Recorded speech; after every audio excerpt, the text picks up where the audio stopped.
How's everyone feeling today? So when I ask you a question, if it feels right to you, I want you to say super. How's everyone feeling today? Super. And I want to honor you for being here because I've been going to seminars and events my whole life. How is it so far for everybody? That was a test, right? A lot of people think it's your retention when people forget something. Let's do this for example. Take your right hand, shake it out. How many people here want to learn faster? How many people want to remember more? Yeah? Watch this. Make a fist. Now put it to your chin. Where's your chin, everybody? So the number one rule, the art of memory, the art of learning is the art of attention. The art of learning is the art of attention. And really, that's where observation, that's where presence comes in. And so I'm going to be sharing with you some of my favorite strategies and states to be able to learn any subject or skill faster. How many people like that idea? Now, in order to be able to do this, let me first start by acknowledging you for being here because I believe there's a success formula, and it takes two parts. It takes first showing up. 50% of success is just showing up. And I appreciate your ability to show up here today because most people aren't here. True or true? Right? I'll also ask questions that we know the answers to. True or true, right? And so we show up here, and most people don't show up. I think in life, you want to show up. Show up for your health, show up for your relationships, show up for your career, show up for your service. But just showing up, is that just going to get the job done? No, you have to what? Yeah, you play full out, right? You have to play full out. How many people here like to play? By the way, who are the fastest learners on the planet? Who? I did this to a group of 10,000 people from 60 countries, and a whole table yelled out pygmies. And if anybody knows why pygmies are such great learners, please tell me. But children, right? Children, how fast can a child learn a musical instrument compared to an adult? How fast can they learn a second or third language? They learn fast, right? Because why do children learn quickly? Because why? They don't know. Good. What else? They're curious. They have attention. What else? They have time, certainly.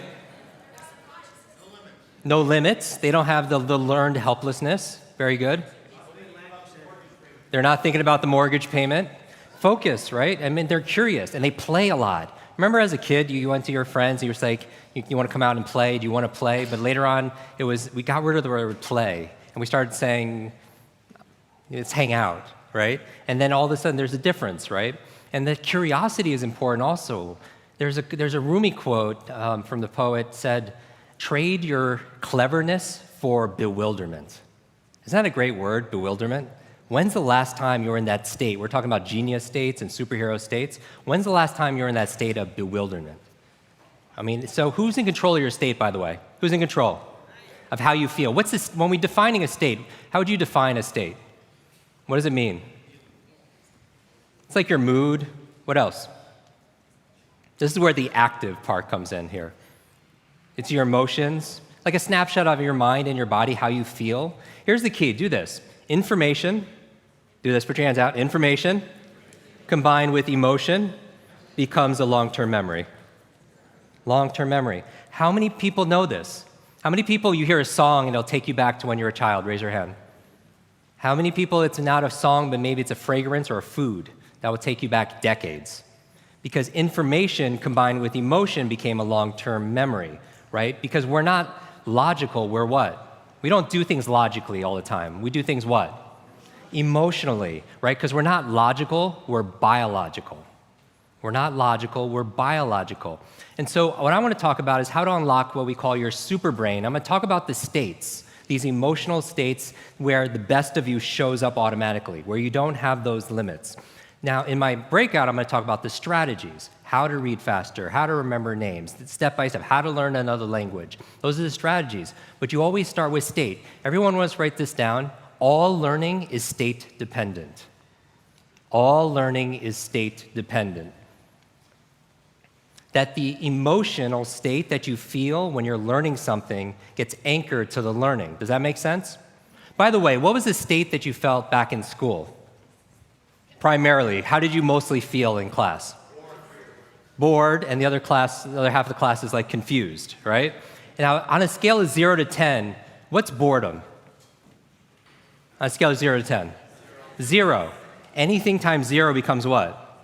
0. And that's why a lot of people don't remember what they learned. It's the emotional state. Does that make sense? Let's test this out. Stand up real quick. Stand up. I have no slides for you. I'm going to take you through exercises. How many people like experiential learning? So it gets in your body, right?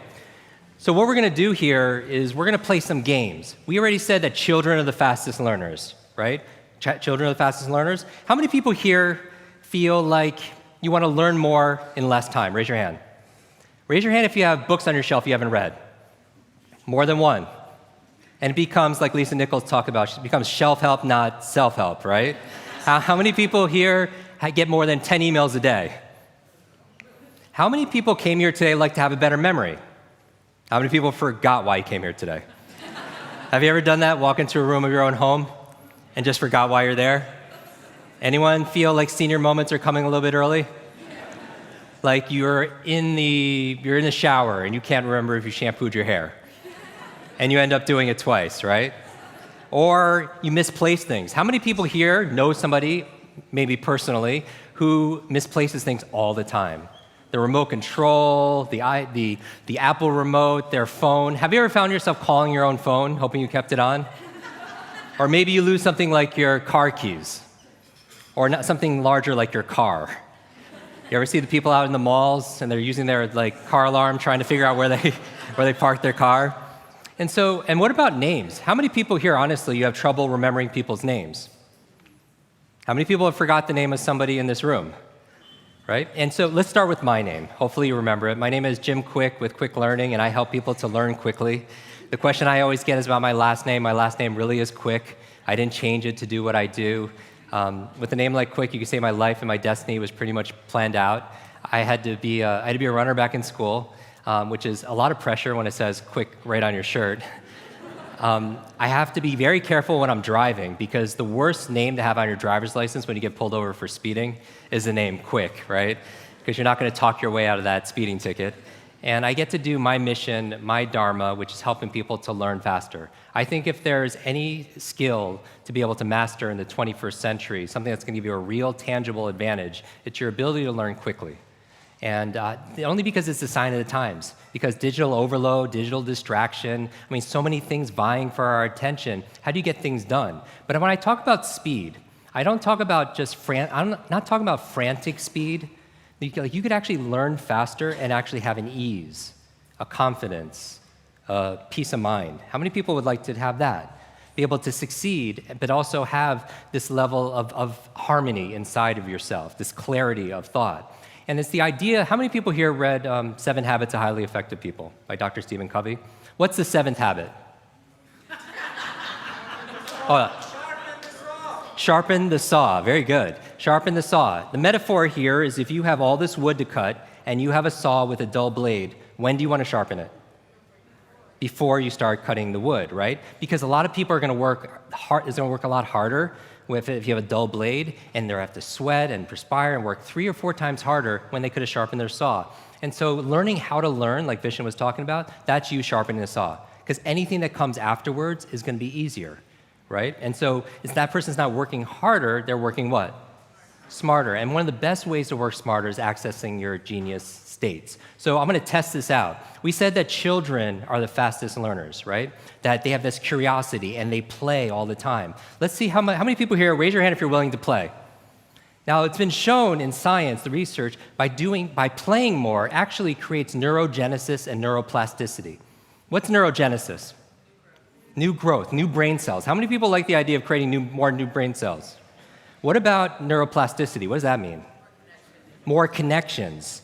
So intelligence, in a way, is not necessarily, like Einstein didn't have a bigger brain than anyone here. Probably, it was actually less. He had a smaller brain. But in certain areas of his brain, he had highly connectedness. He did these thought experiments where he would put himself in these brainwave states, specifically theta state. The theta state of creativity. That's the state that you're in when you shower. Have many people notice when you're showering, you come up with all these wonderful ideas? And it's always when you can't write something down, right? And so That's the theta state. That's a relaxed state of creativity. You're inspired. You come up with new ideas. New things come out of you, right? And I actually took 6 showers this morning just to prepare for this presentation.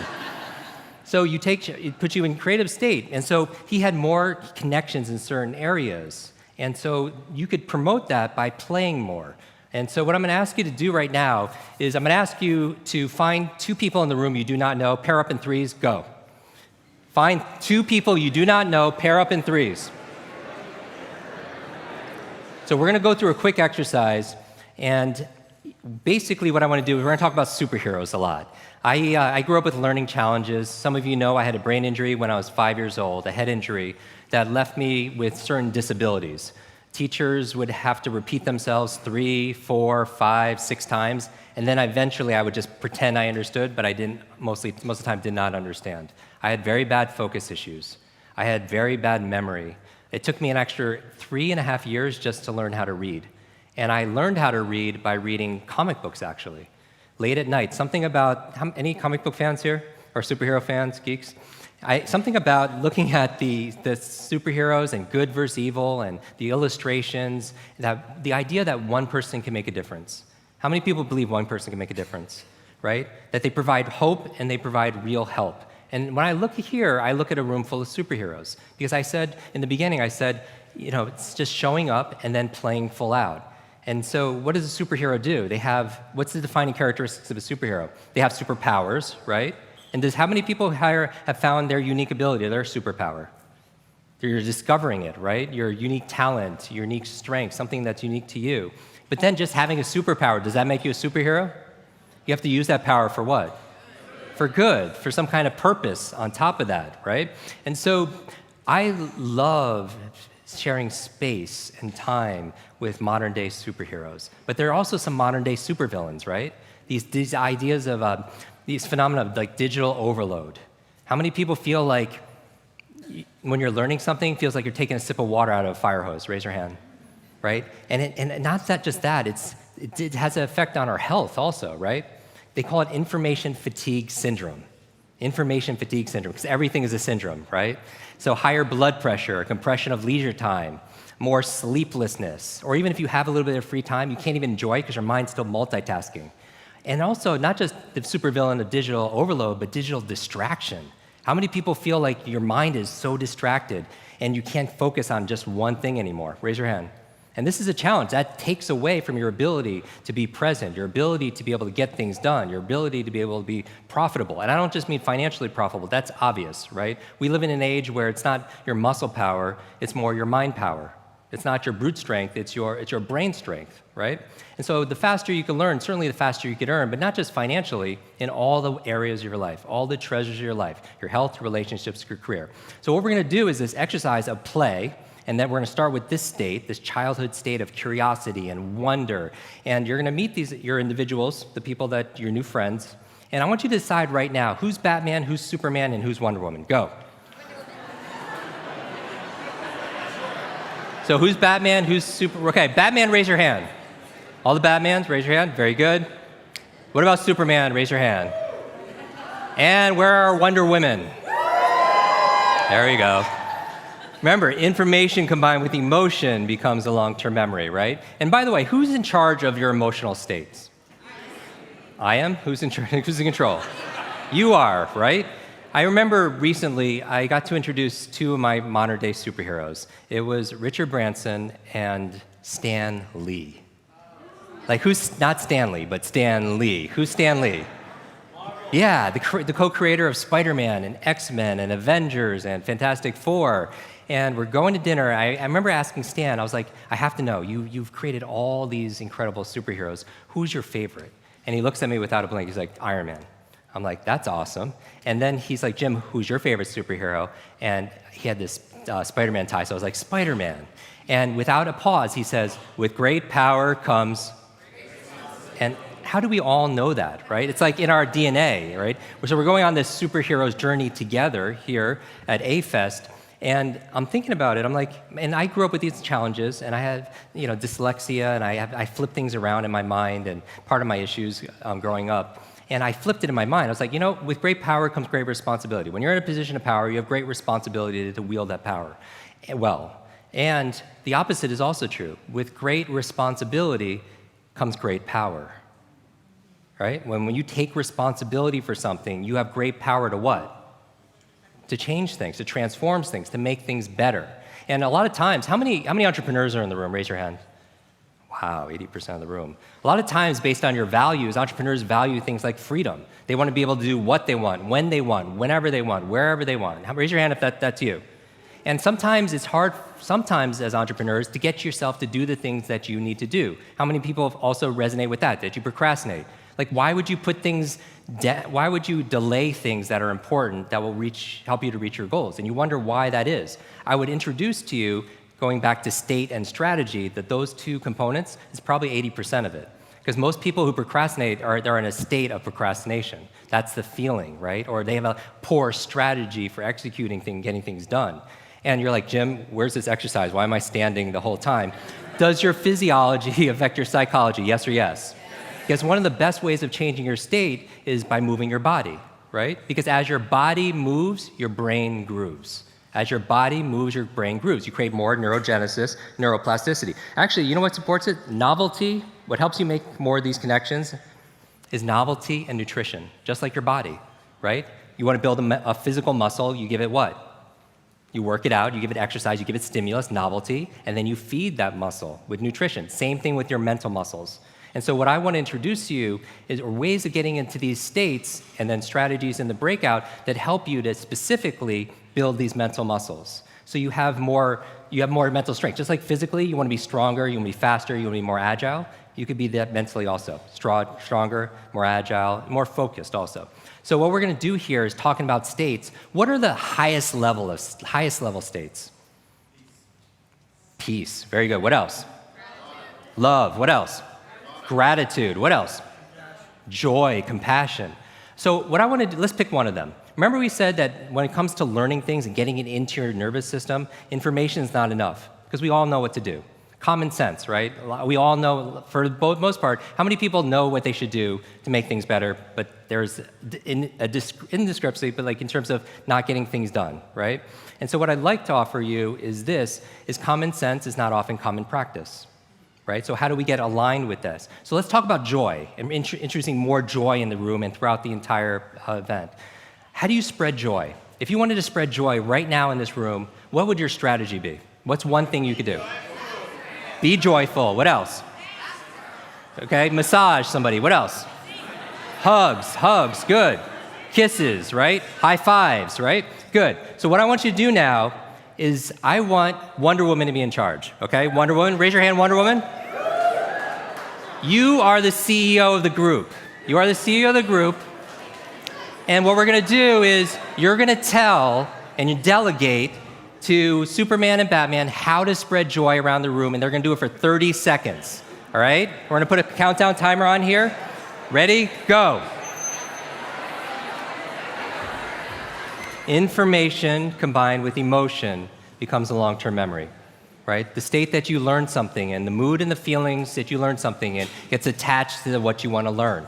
Also, it's going to motivate you to use it more often. If you learn, because here's the thing, learning is not a spectator sport.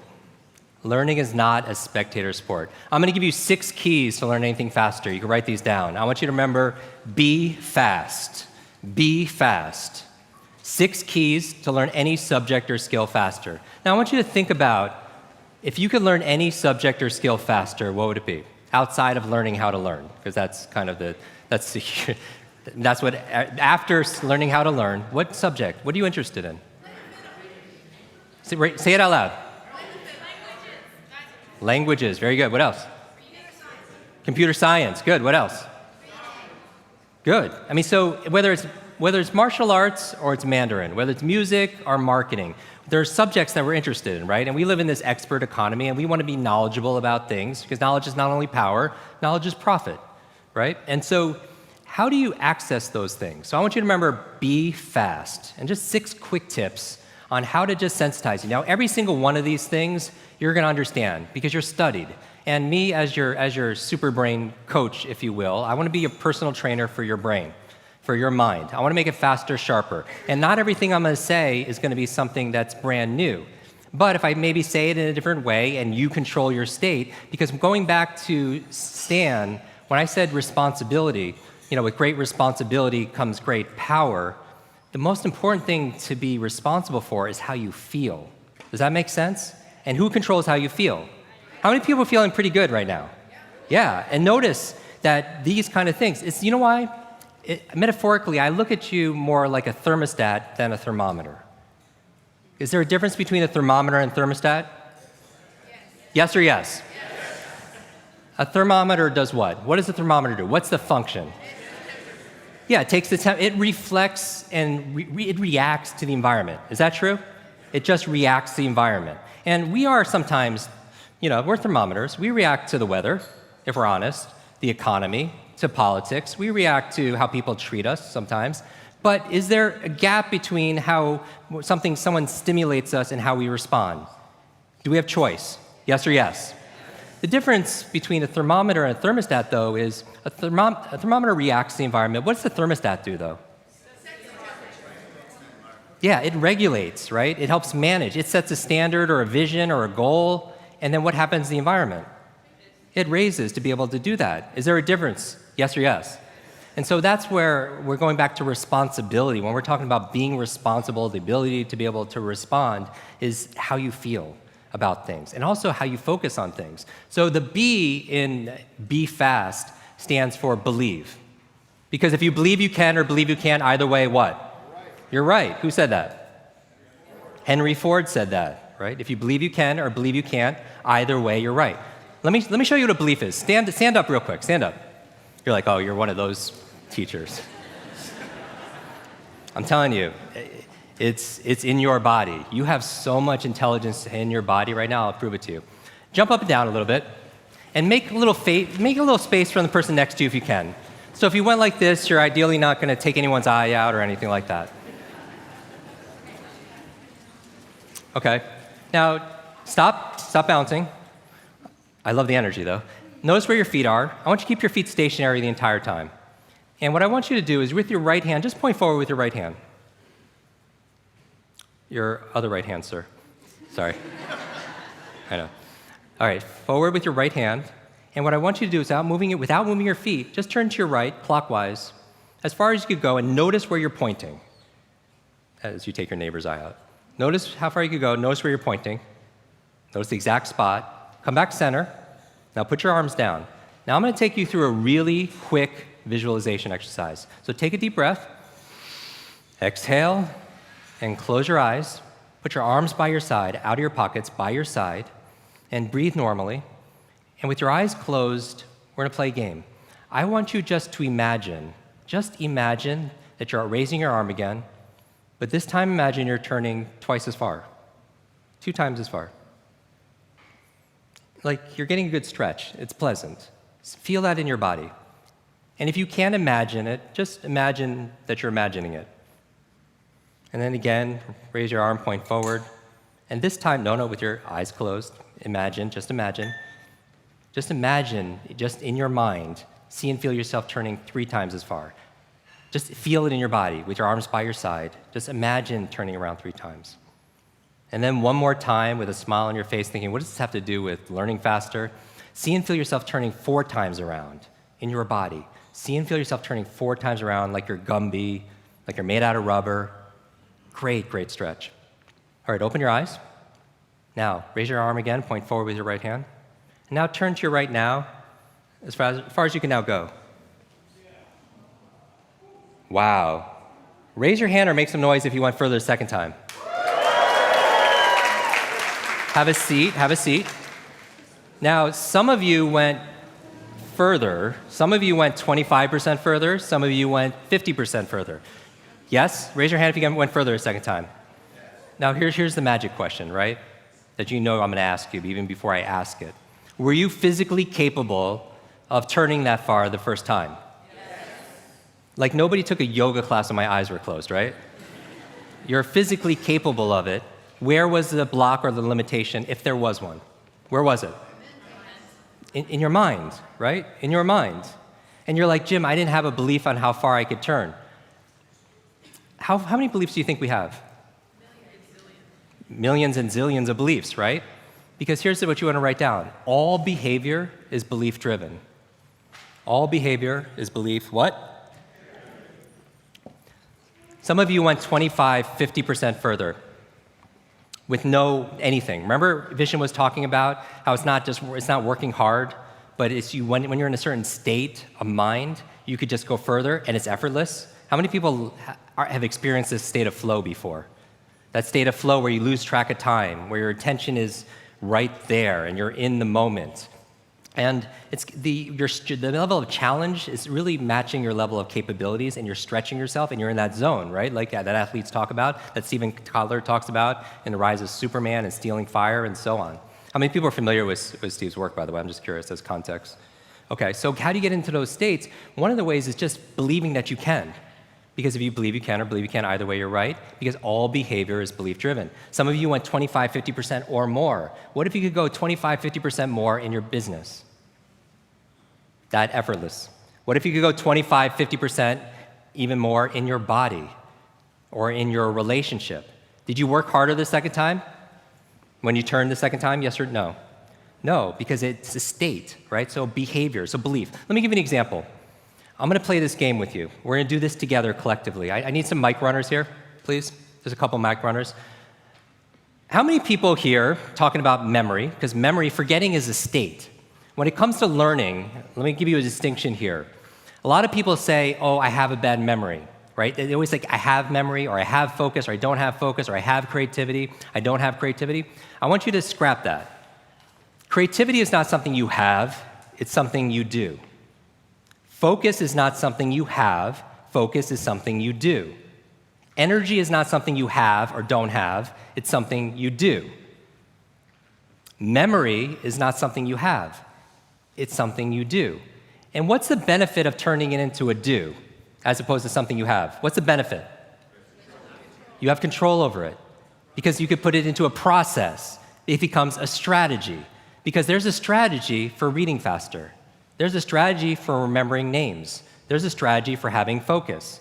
And it's a verb, not a noun, right? And so the goal here when we're talking about this, memory, for example, a lot of people believe, here, let me shake this up a little bit.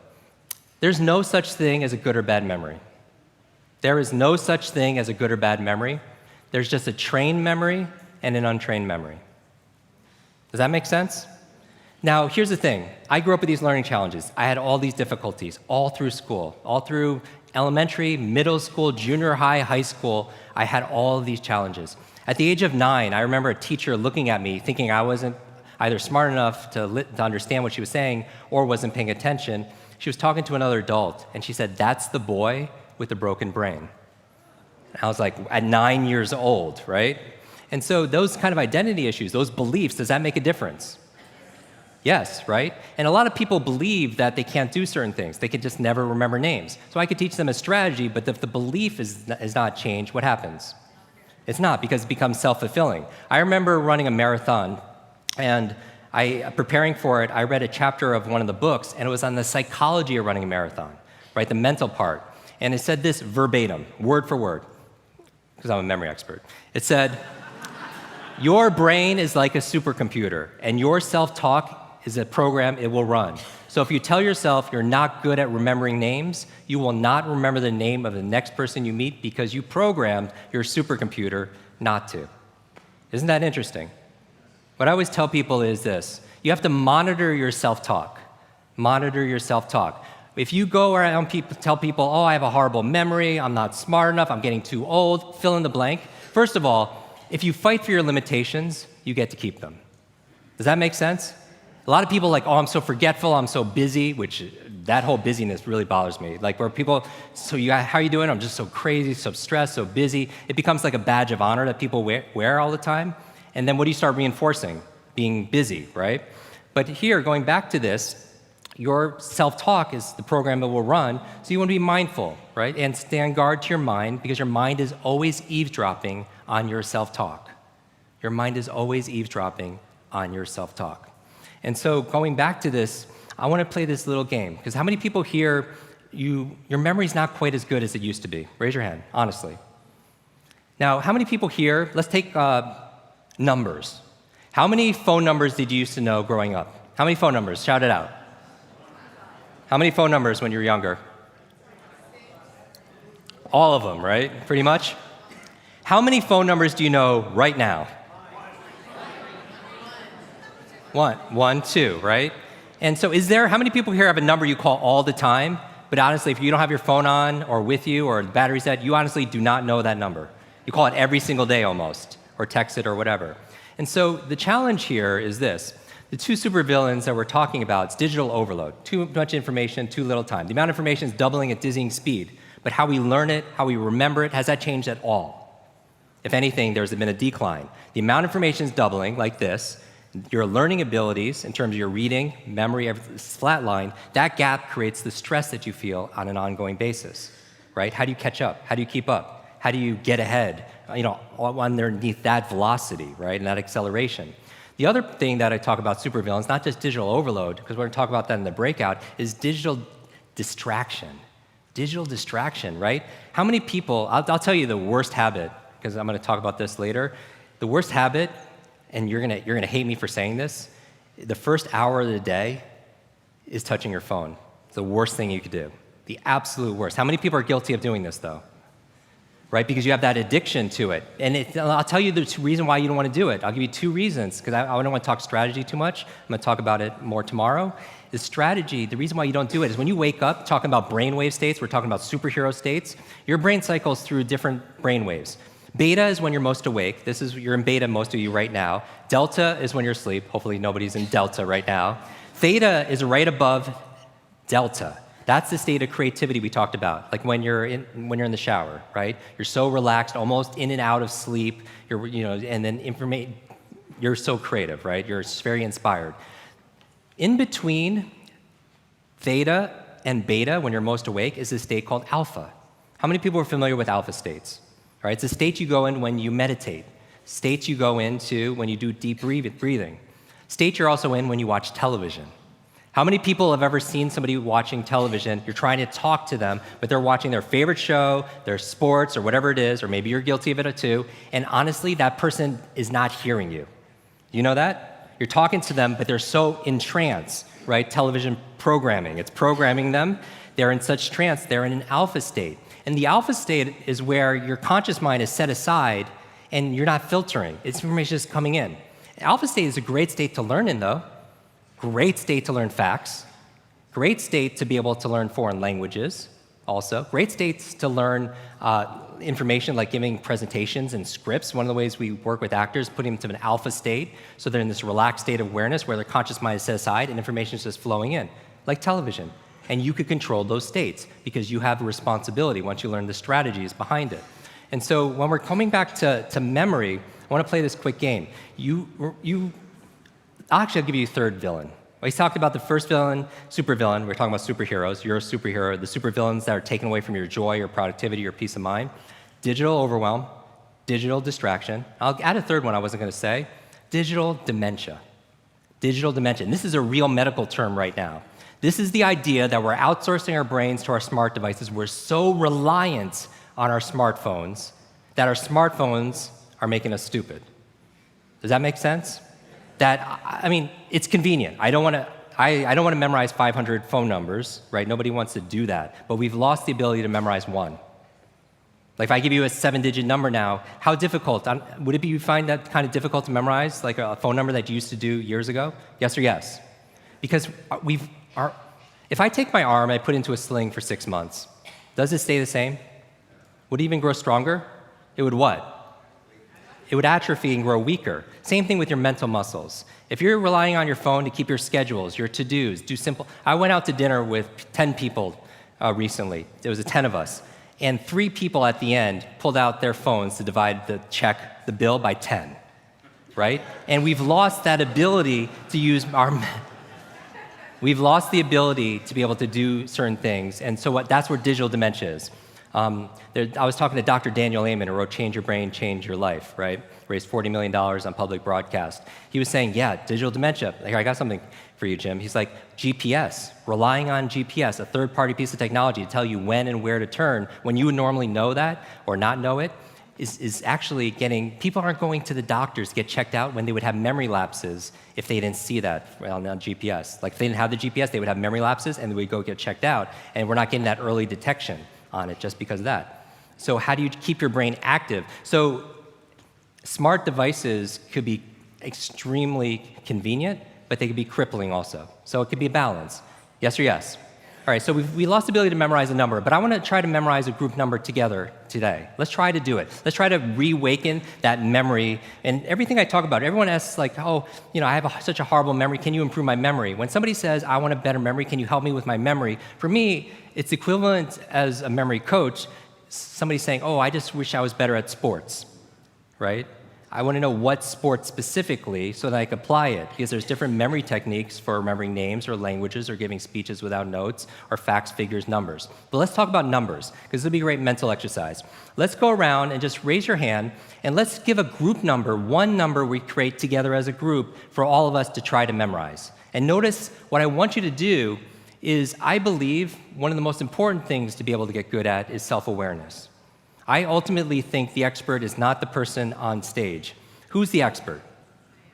You are, right? You are the expert on you. And what I think is, in terms of, I think self-coaching and self-knowledge is really most of it, And so I think you can learn, I know you can learn better by looking at yourself and seeing what works for you. Does that make sense? And so let's see how we go about remembering things now. Let's raise your hand and just let's come up with, let's try to remember a string of numbers, maybe 10 or 20 numbers. And we'll do the best we can. You can write them down, and then let's see if we can memorize them together. So raise your hand. Let's do them at 2 at a time. So instead of saying 1, 7, just say 17. And then just 2-digit number. 88. 88. So everyone writes 88, all right? All right, we got the game here? We're going to keep on going until we get to a threshold, and we see if we can memorize these numbers. Yes? 54. 54. I'll repeat it so you guys hear it also as well. 54. 35. 35. Very good. 35. 21. 20. I'm sorry? 21. 21. If we're having trouble coming up with numbers, I have to take this in a totally different direction. 99. What's that? 99. 99. Bingo. 99. By the way, how many have we had so far, single digits? Just give it 10. Does everybody 11. have 10? I want to make sure we're all on the same page here. All right. Something over here? 66. 11. Okay, 11. 66. 66. 11 and 66. 23.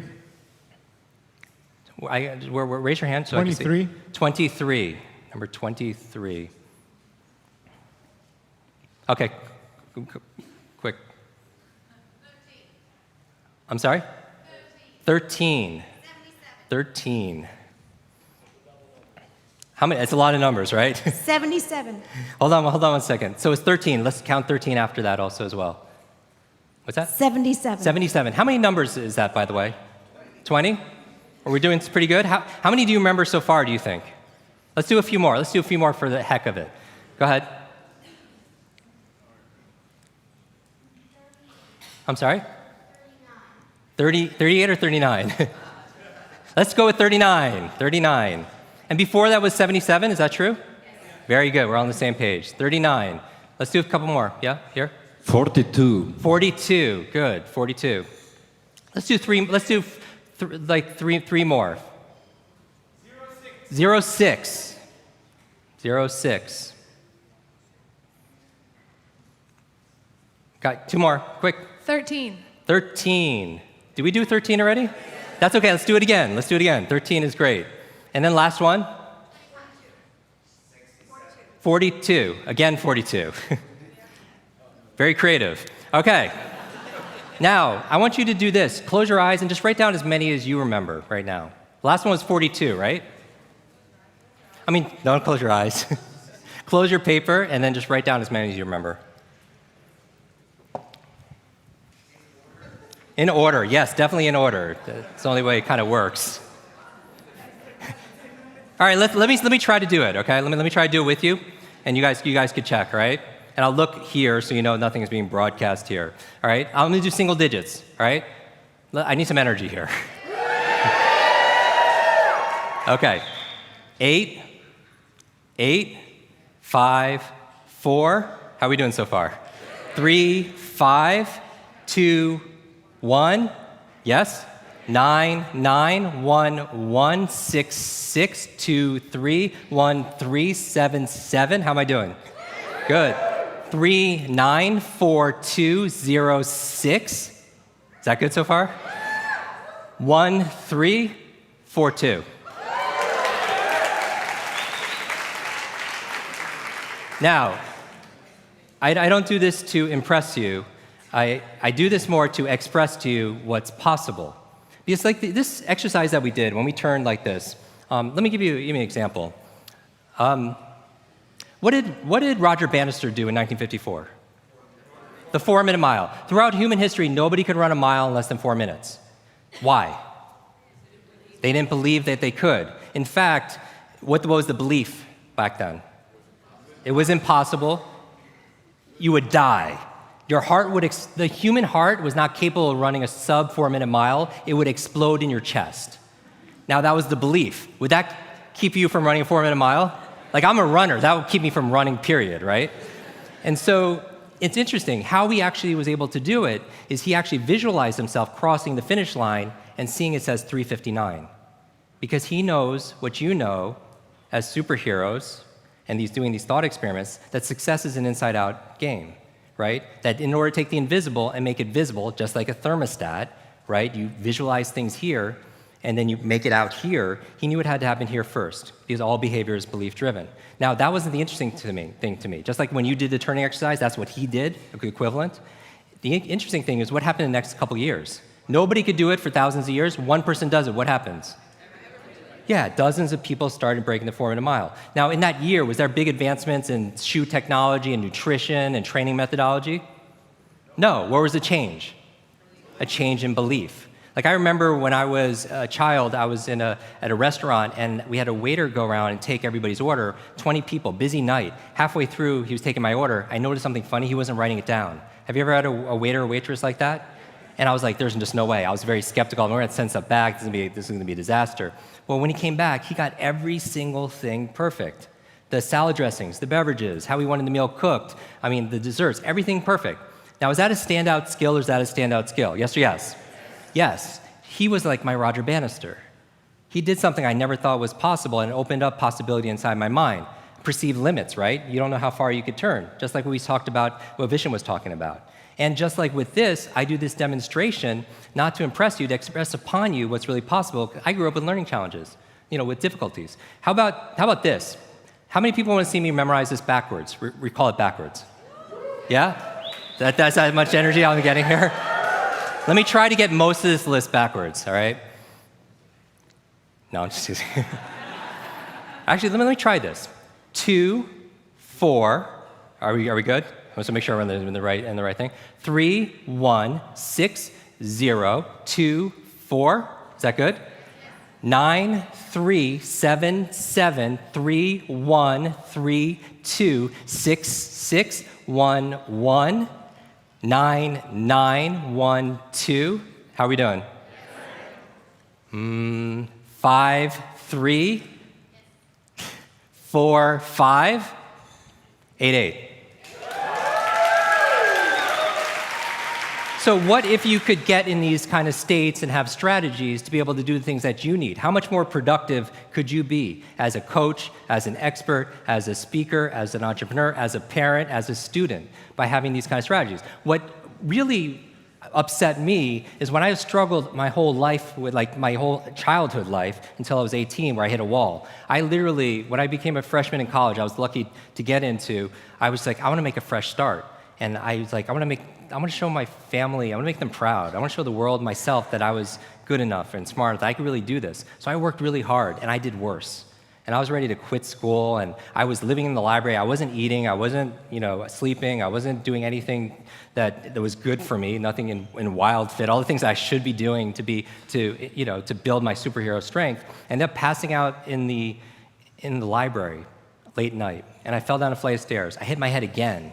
And I woke up in the hospital 2 days later. And at this point, I weighed about 117 pounds. I was wasted away. Like I thought I died. Maybe part of me wished that I had. And also, when I got out, I was like, there has to be something better for me here. Like, what do I do? And a nurse came in at that exact moment and brought a mug of tea. And on the tea was a picture of a genius, a true genius, the opposite of what I felt I was at the time. It was Albert Einstein. And it said this quote that you've all heard in some iteration: the same level of thinking that's created the problem won't solve the problem. The same level of thinking that's created the problem won't solve the problem. I was thinking, what's my problem? I'm a really slow learner. How do I think differently? Maybe I can learn how to learn, right? And I was just like, I picked up a course bulletin to look at classes, and they're all classes at school on what to learn. Math, history, science, Spanish, right? All important subjects, but what to learn. How many classes were on how to learn? No classes. I mean, classes on, where's your class on creativity and problem solving and thinking, right? Where's your classes on reading faster and having better focus and concentration or improving your memory? I always thought it should have been the fourth R in school. They teach you 3 R's: reading, writing, and what? Arithmetic. What about remembering? What about recall? What about retention? And because Socrates says there is no learning without remembering. There is no learning without remembering. So B is believe. Believe you can, believe you can. Now the E, I'm going to go through these really fast, is exercise. Exercise.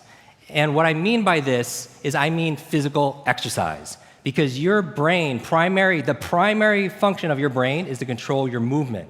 As your body moves, your brain grooves. Stand up real quick. Stand up. Quick, quick, quick. Watch this. I want you to do this. I want you to take your right elbow and just put it to your left ear. Left what? Knee. Good. And then your left elbow to your right knee and vice versa. Or if you can't reach that far, just tap. These are cross laterals, right? I want you to do this. Take your left hand and just massage your right earlobe. And then your right hand and massage your left earlobe. And squat down. Inhale. Exhale, come up. Go down. Inhale. Exhale, come up. One more time. Inhale. Exhale, come up. Shake out your body. All right, have a seat. They call that super brain yoga, right? How many people are familiar with educational kinesiology, brain gym, super brain yoga? So as your body moves, your brain grooves, that's exercise. So if you want to change your state, exercise and movement is key. I'm going to go through the rest really fast. The F-A-S-T. If you want to learn any subject or skill faster, the F is to forget. Forget. And what do I mean by that? A lot of people don't learn faster because they feel like they know it already. Going back to chronological age, but it's not chronological age, it's really the age of your mind and your heart. A lot of people don't learn because they haven't emptied their cup. Does that make sense? That you hear all these cliches, but there's truth in every cliche, that your mind is like a parachute, it only works when it's what? It's open. So this is the beginner's mind, right? So you want to forget about anything else than what you're learning here, temporarily. The A in fast, so that's the curiosity state, right? The A in fast stands for active, active. And the reason why I have you get up and shout out and do all these things is not for me. Trust me, I know the answers to most of the questions and everything, is the active part is learning is not a spectator sport. Learning is not a spectator sport. The human brain and the mind doesn't learn consuming information, it learns through creating it. Your mind doesn't learn based on consumption, it learns through creation or co-creation in this state. Does that make sense? So you have to be active. You take notes, you ask questions, you participate in it. How many people believe what you put in is what you get out? Right? So you're active. The S in fast stands for state. So this is emphasizing the state, that all learning is state dependent. All learning is state dependent. I never want to learn in a bored state, right? Most people, like when they read, they're in a bored state. How many people, you read a page in a book, get to the end, and just forget what you just read? And you go back and you reread it, and you still don't know what you just read because you're in that bored state. How many people use reading as a sedative? Like you have this token book that's been on the side of your bed for an embarrassingly long period of time. But if your state that you have associated to this activity called reading is falling asleep or a zero, anything times zero is what? Is zero. And people wonder why they don't remember what they read. So control your state. Finally, the T in fast and B fast stands for teach. Teach. I recommend that throughout this entire gathering and beyond, you learn with the intention of teaching it to somebody else. Does that make sense? If you had to teach this to somebody when you got back home, your team, your family, your friends, would you learn it differently? Yes or yes? Would your focus be better? Yes or yes? Would you ask better questions? Would you take better notes? Right? So you learn with the intention of teaching to somebody else. All right? So the B stands for what? Let's do this fast. B fast. B stands for believe. Believe you can, believe you can, you're right. The E stands for what? Exercise. As your body moves, your brain grooves. The F stands for what? Forget. Beginner's mind. Your mind's like a parachute, only works when it's open. The A stands for what? Active, because learning is not a spectator sport. The S stands for what? State. All learning is state dependent. And finally, the T is what? Teach, because when you teach something, you get to learn it twice. Let me close with this. This is how I used this once. And so I think children, going back to childhood, you're the fastest learners, right? And you could access that at any time, because you have an inner what? Child. You do have an inner child. How many people believe they have an inner child? A child inside there that is a genius, that can learn, that maybe needs to hear some words from you every so often, right? And so a few years ago, and I'll close with this, a few years ago, because I remembered someone's name, it led to business that, how many people believe remembering names is important? Because if you forget someone's name, what's the communication you're sending them? That they're not what? Important. How are you going to show somebody you care for their business, their future, their finances, their health, if you don't care and just remember them, right? And so I remember someone's name. It led to this business for 20th Century Fox, and it was for the chairman, and I was training him and his executive team on a Friday. And I go there, and because I was in state, because I saw all this Avatar like memorabilia, and I saw this movie poster with Star Wars, I was like a kid, right? So I gave my best training ever. And afterwards, they really felt it. He was like, gave me a tour of the whole place and everything, and I saw this movie poster of Wolverine. This for me is a big deal. A Wolverine coming out. I was like, wow, I can't wait for that film to come out. And the chairman picks up the phone, and 5 minutes later, I'm in the Fox studios with 3D glasses watching Hugh Jackman fight all these super ninjas, right? And I'm in my bliss on a Friday. Afterwards, he comes to me and says, Jim, how was the movie? I was like, it's great, thank you so much. I tell him my story, how I grew up with learning disabilities. I taught myself how to read by reading comic books. My favorite comic book were the X-Men, Wolverine and the X-Men. And not because they were strongest, it's because they didn't fit in. Because I felt like I didn't fit in growing up as a kid. Does that make sense? With this disability and the boy with the broken brain. And the highlight of the comic books for me was when I read that the school for the gifted, for the superheroes, for the X-Men, was in Westchester, New York, and it's a suburb of New York City, and that's where I grew up. So when I was 9 years old, I used to ride my bicycle all around the neighborhood trying to find this school. Because I wanted to run away.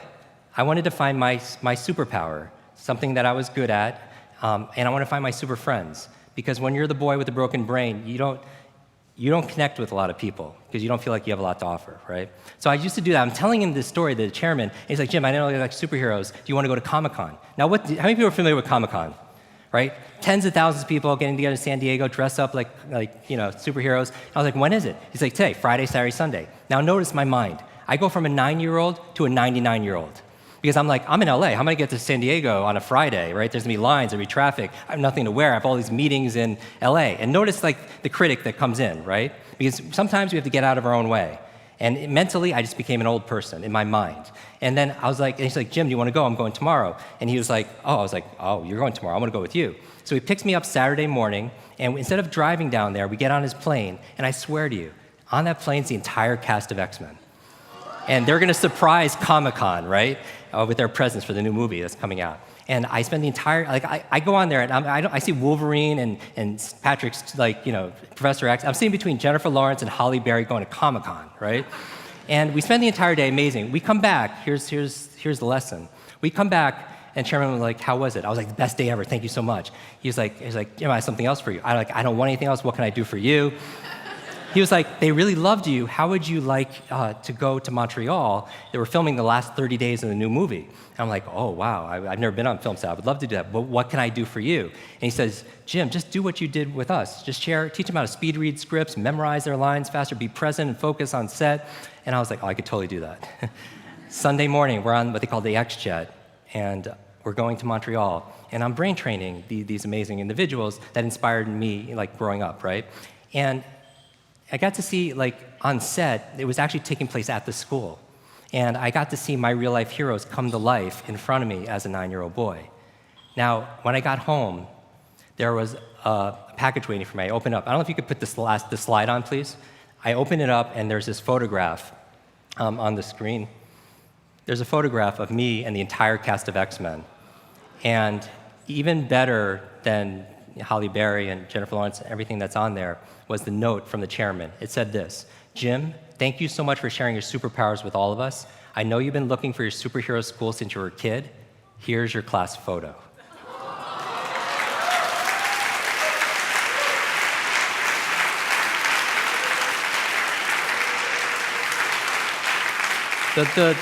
The lesson that everyone gets different lessons out of this. For me, is me being in that childhood vulnerable state that allowed something like that to happen. And what I would leave for you is this homework. Is it okay if I give you some homework?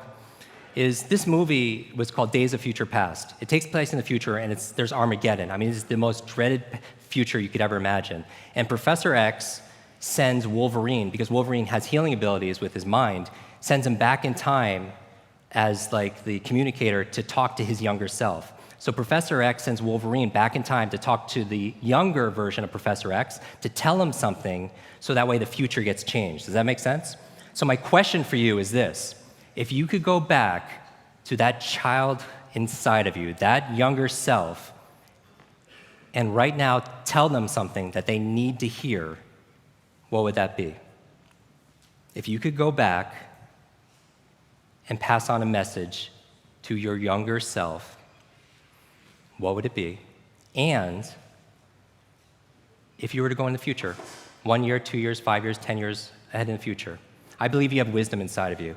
I believe you have greatness inside of you and genius that you're not even tapped in those states. If you were to project 10 years ahead of time and look back on this day right now, what does your current self need to hear from your future self? I have a quote that I get quoted on more than anything else. It talks about an egg and stress, that your egg is like your life, that if an egg is broken by an outside force, life ends. But if it's broken by an inside force, life begins. And all great things begin on the inside. Thank you very much.